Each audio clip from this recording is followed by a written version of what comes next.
We read Guilty Pleasures by Laurell K Hamilton. It is the first of the Anita Blake Vampire Hunter novels. Uh, the synopsis goes as such. My name is Anita Blake. Vampires call me the Executioner. What I call them isn't repeatable. Ever since the Supreme Court granted the undead equal rights, most people think vampires are just like ordinary folk with fangs. I know better. I've seen the victims. I carry the scars. But now, a serial killer is murdering vampires, and the most powerful bloodsucker in town wants me to find the killer. There's another synopsis over here on Amazon. Anita Blake is a small, dark, and dangerous girl. Her turf is the city of St. Louis. Her job? Reanimating the dead and killing the undead who take things too far. But when the city's most powerful vampire asks her to solve a series of vicious slayings, Anita must confront her greatest fear, her undeniable attraction to the master vampire, Jean-Claude, one of the creatures she's sworn to destroy. Neither of these synopses are really perfect. If it matters to you at all, I did listen to the Penguin audiobook. It's by Kimberly Alexis. I don't know off the top of my head how old the audiobook is. I know it's old. The book itself, published in 1993.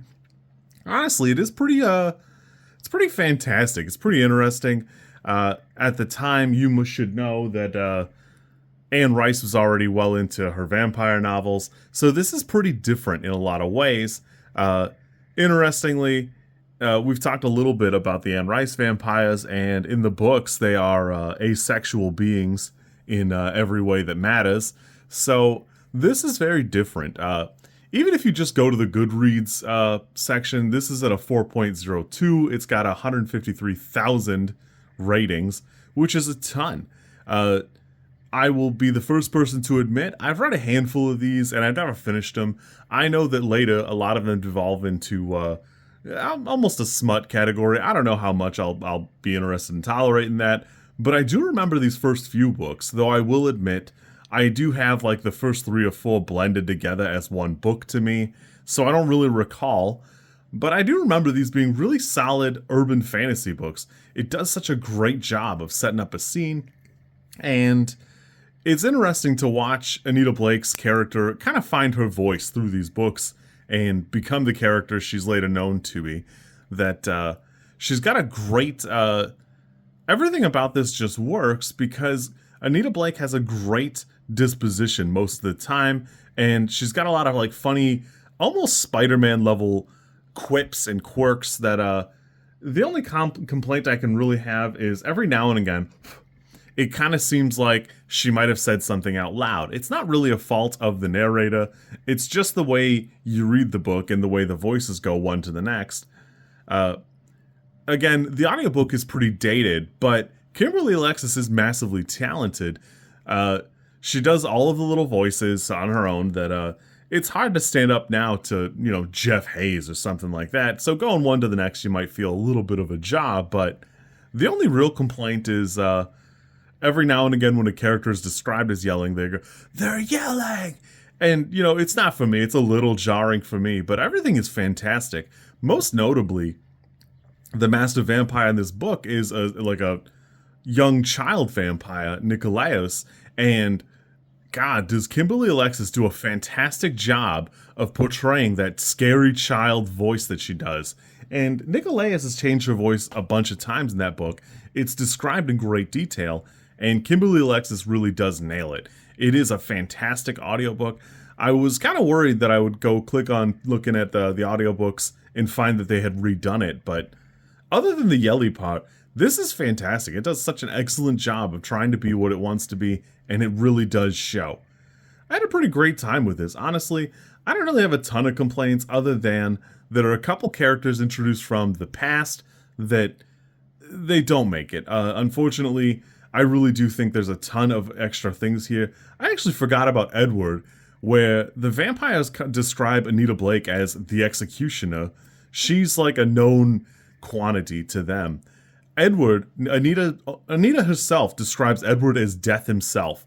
He is such a force that when he shows up, Anita thinks Oh my god, he might actually kill me. I don't know what to do. I gotta figure something out because things are not gonna be good if he keeps showing up unannounced and stuff. I really do appreciate it. I kind of forgot about a lot of the characters here, the little quirks. I remember the vibe of like, I don't know, I think it's Narcissus and Chains, honestly. I really don't remember.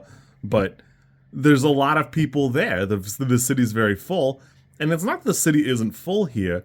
It's just that I haven't encountered 8 million of these other characters that I kind of vaguely remember. Honestly, I'm having a great time with this. I still would highly recommend it. Again, it does devolve itself into like a sex fest at points, if I recall correctly. But high points to Laurell K Hamilton. There's a huge value in the way she describes weaponry. That Anita herself has got like kind of limited knowledge, but she's got a Browning high power. It's a specific kind of gun. It looks a certain kind of way, and the Firestar 9mm, I believe she describes. I'm not like a gun nut or anything, but something I really noticed in Akatar is it's just a sword. It's always a sword. It's almost never anything else. It's never a spear or like a halberd. It's always just a sword. You never know. You have to assume that they're just long swords, which is fine, but like once in a while somebody's got a rapier or a khopesh or something like that. And I think that adds a ton of flavor. Even here, it's just urban fantasy, and I think it's widely overlooked as a category sometimes. But God, do I really appreciate the detail that Laurell K Hamilton puts in here. I will admit later that there is a sword, and it is described just straight up as a sword, but I do remember in her Meredith Gentry series, there are characters and they all have weapons, and they're pretty specifically described, so maybe it's just early into her career. I'm still really enjoying this. I was kind of shocked to find out that one of these books came out in 2023, so interestingly, she describes like an answering machine a couple of times in the book, and mind you, she describes it as a fancy answering machine. I just don't know. She's got a pager. So while some of the stuff is dated, I'm only just now getting into the second book. She's made a couple like pop culture references I had to like kind of look up. I really don't know what she's trying to get at, but I'm still really enjoying it. I'm having a great time with this. I think it's a well put together piece. I'm excited to watch the world evolve around it. And even Anita kind of describes herself certain ways and how she feels about various classes of the supernatural, not the least of which the vampires, you know, some of the lycanthropes, and you get a little bit of a feel for what her wheelhouse is the undead. I'm excited to see a little bit more of this and check out a little bit more. I had a great time with this, honestly. Even if you never read another one, Guilty Pleasures is such a great book. It's such an excellent urban fantasy. It hits all the high notes.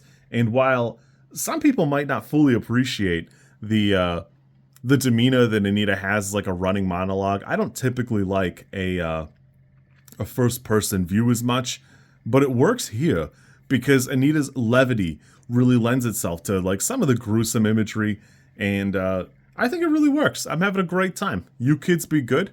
I'll catch you soon.